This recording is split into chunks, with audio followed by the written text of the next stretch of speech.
opportunities. I look at what I can change, not what I can't change.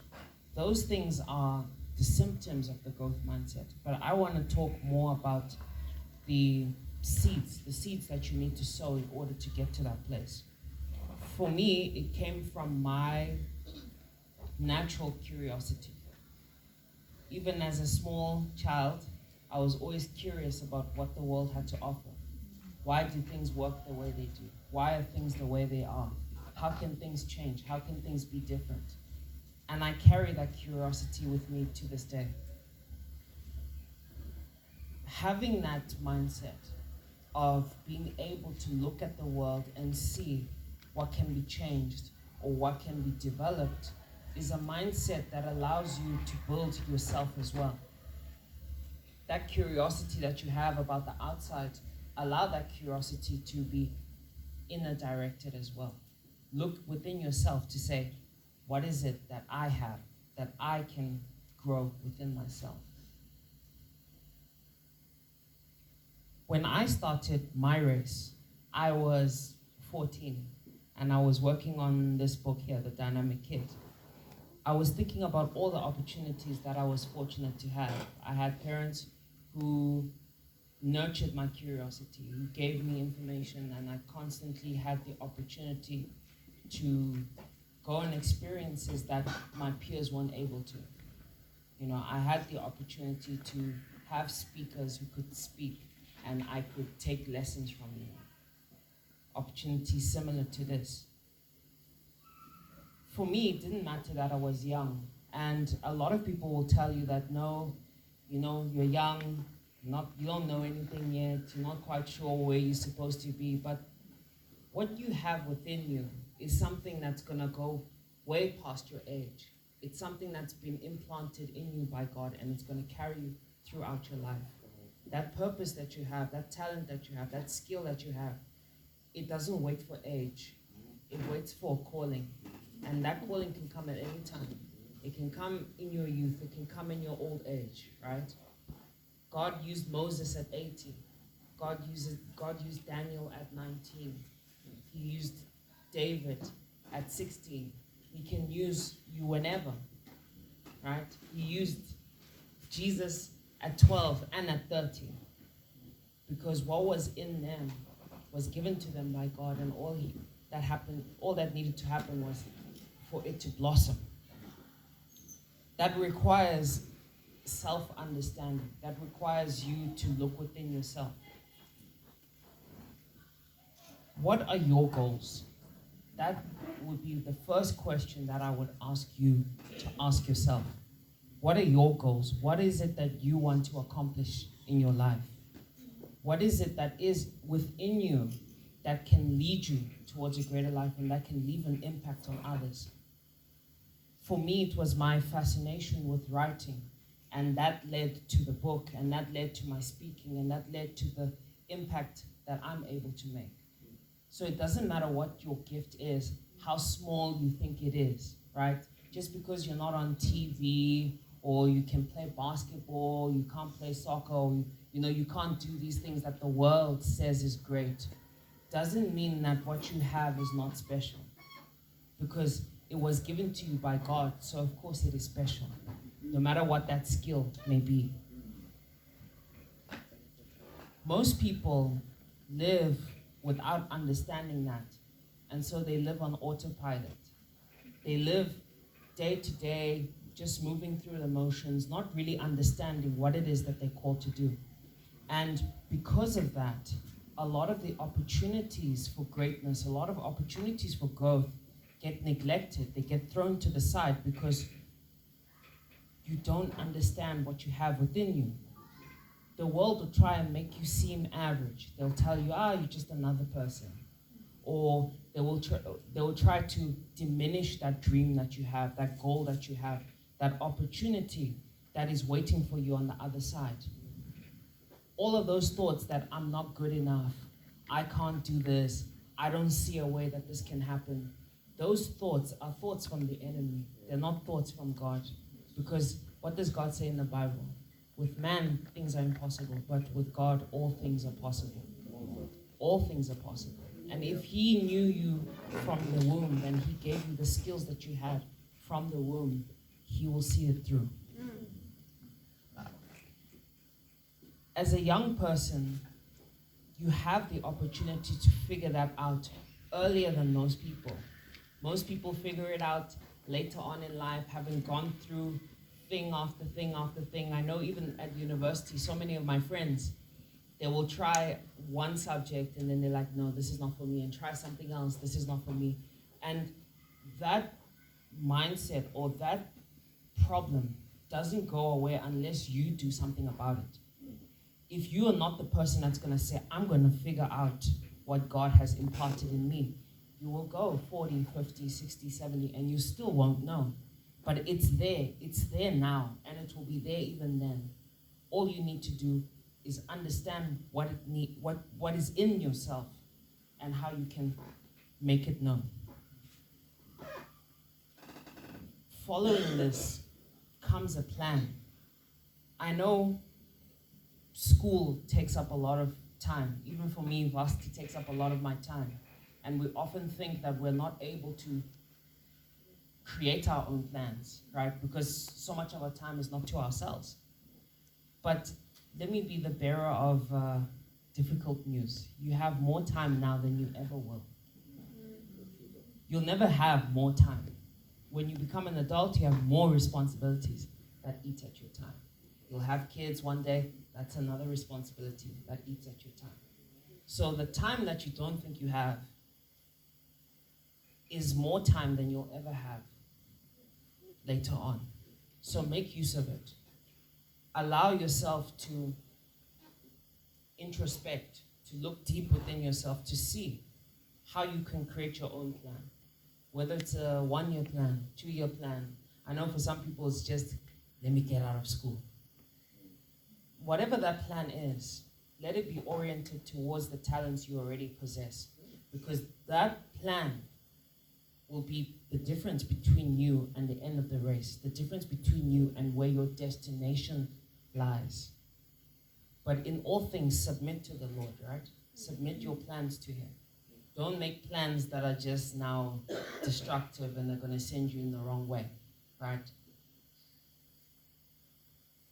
When we run the race, and I'm sure you guys felt this as you guys were doing your amazing race, there can be distractions around you, but you know you need to be focused on one thing. You need to be focused on your goal.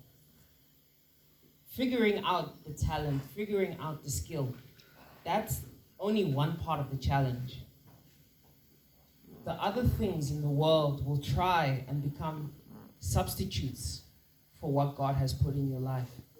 There will be other flashy things, careers that seem like this is guaranteed money, or this is where, people are moving. All of those things are distractions. If it's not for you, leave it alone. It doesn't matter how good it looks. It doesn't matter how much you think you want it. If it's not for you, leave it alone. There's so many people who go after things that are not for them. That deep down in their hearts, they know, I just went into this for the money, or I just went into this for stability, or I wish I had done this, but I thought this was a safer bet, so I just went with this. Your life is too short for that. The time you have is too finite for that. Make sure you stay focused on whatever it is that you're planning to do. For me, I remember when I was writing this book, as soon as I started writing, all sorts of ideas of other books started coming into my head. Right? Ideas of, there's another distraction. Right? Other things that I could write about, other things that I could do. But it took focus for me to say, God put this book in me, and He wants me to release it. He wants me to get it out so that it can impact other people's lives. That focus, that laser focus, you need to hone that skill now. When you're older, it's not going to be easier. These things don't get easier with age. If you can hone your focus now, and this includes where your energy goes. This includes your time management. This includes your friends. Guys, be selective.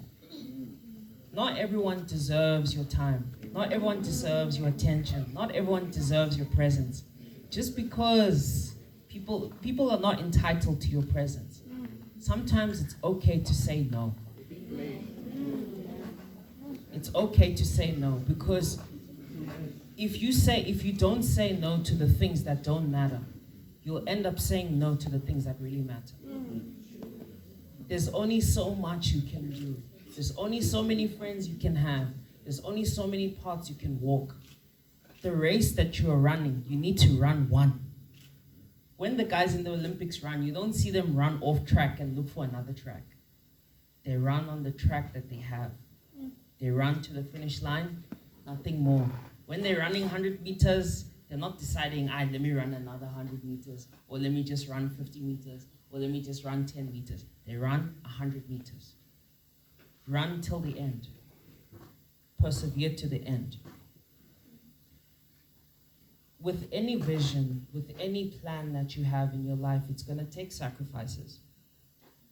For me to write this book, it took not only time sacrifice, but it took sacrificing a lot of other things, right? It took sacrificing having a normal high school trajectory. I remember at 16, when the book was out for like the first year, I think I missed maybe a third or half of my school year because of talks, because of helping other teenagers, helping other people realize their dreams, going and also living out my own dream. Now, this is not to say that now you must decide you're gonna bunk school and I know school's not for me now. Remain focused at school. I finished, you see. Even with all of this, I finished school, I'm at varsity, I'm gonna finish that as well. So you can keep going whilst your dream goes on with you. But you need to put in the time and put in the effort. The best athletes, the best CEOs, the best painters, the best people at any craft, they put in many, many, many hours. According to Malcolm Gladwell, there's the 10,000 hour rule, right? If you want to be an expert in your field, you put 10,000 dedicated hours into it. I've put so many hours into writing, into speaking. I don't know if I've gotten to 10,000 or not, but it's that kind of dedication that you're going to have to put towards your goals.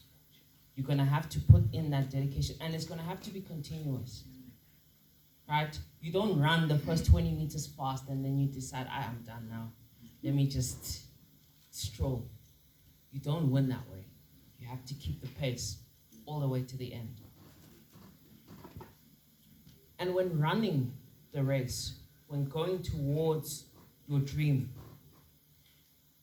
there is one pitfall that I've seen amongst even great people that ends up causing them problems.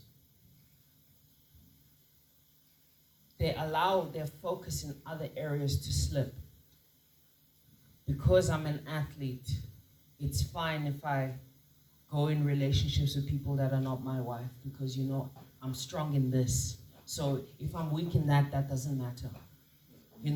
I'm strong as a painter. It's fine if I don't see my family for many years. It's okay. They'll see me in the papers. I'm doing my thing.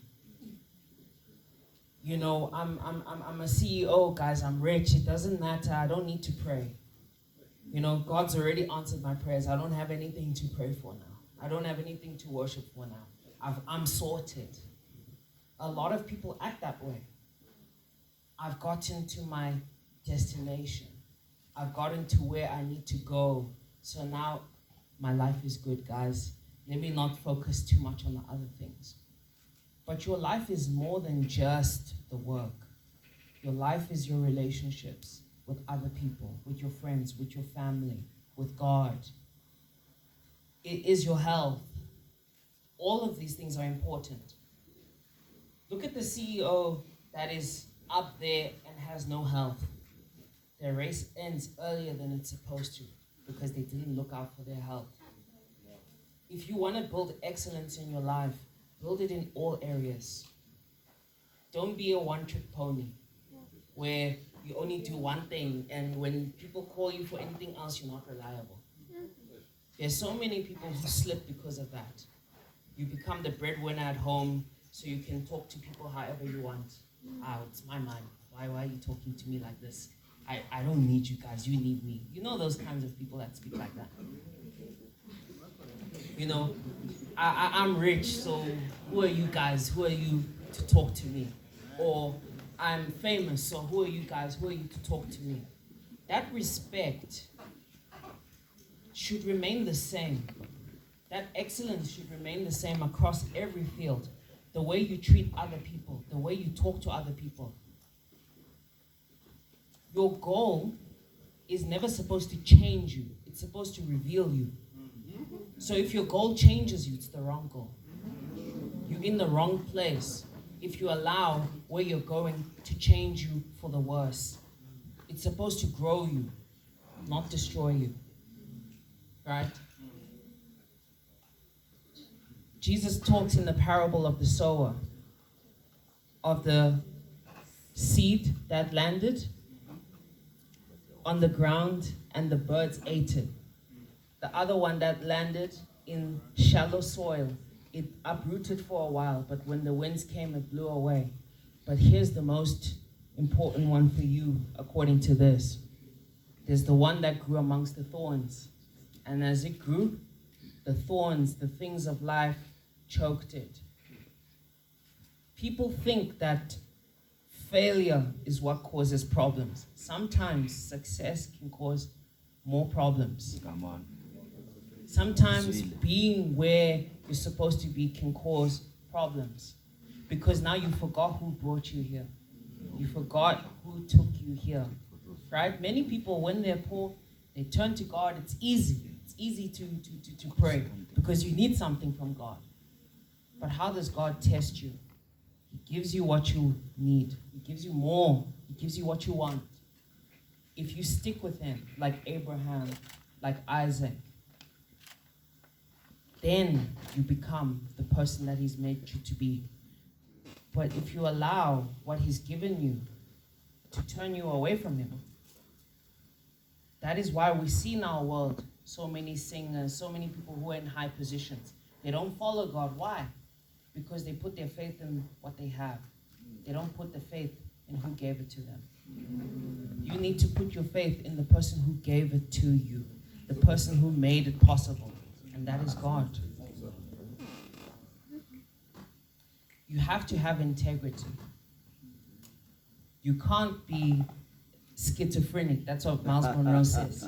You can't be schizophrenic. I can't meet you on Monday, you're this person. On Sunday, you're another person. On Thursday, you're another person. We go here, you're this person, that person. Who are you? You're not supposed to be a chameleon. You're not supposed to just blend in everywhere. You're supposed to stand out. You're supposed to have integrity, to say, there's certain lines I won't cross. There's certain things I won't do. This is how you end up helping out your community. Because your community invests in you, right? Programs like these, they invest in you. You become successful. You turn away, you're gone. Now no one wants to see you anymore. When Pastor Mbetsi calls, it's like, who is this? Eh? I'm not sure who this is. But you put in all of that effort to help you out. That integrity is extremely important. I talk about it in my book about values. If you don't have the right values, forget about purpose, forget about talents, forget about all of that stuff.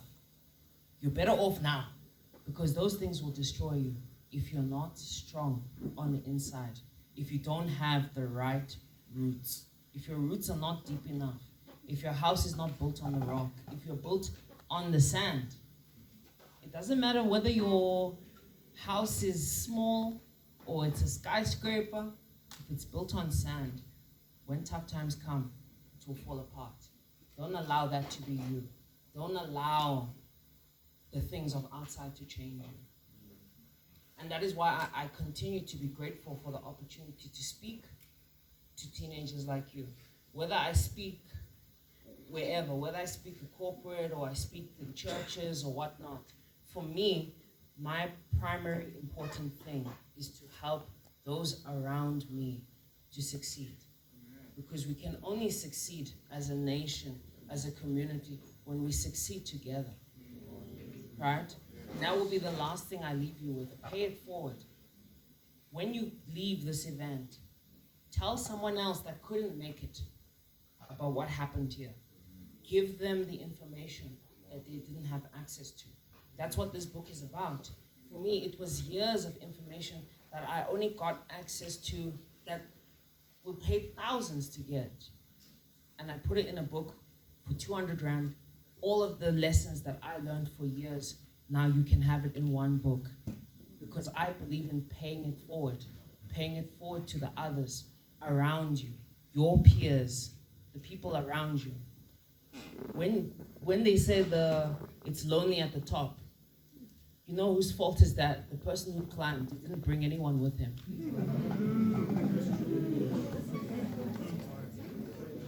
There's a reason why it's called a gift, guys. What use is a gift if you don't share it with anyone? If God gave it to you, he didn't give it to you for you. He gave it to you to give to others. Amen. And so I will leave you with that. In all things, as you continue to grow and you continue to be a better version of yourself, understand that you serve a higher purpose than yourself. You are not the main point. God is using you as a vessel to help others out, to impart wisdom to others. Allow yourself to be that vessel that can be used for good, for God's purposes, and you will see how far you fly. Thank you.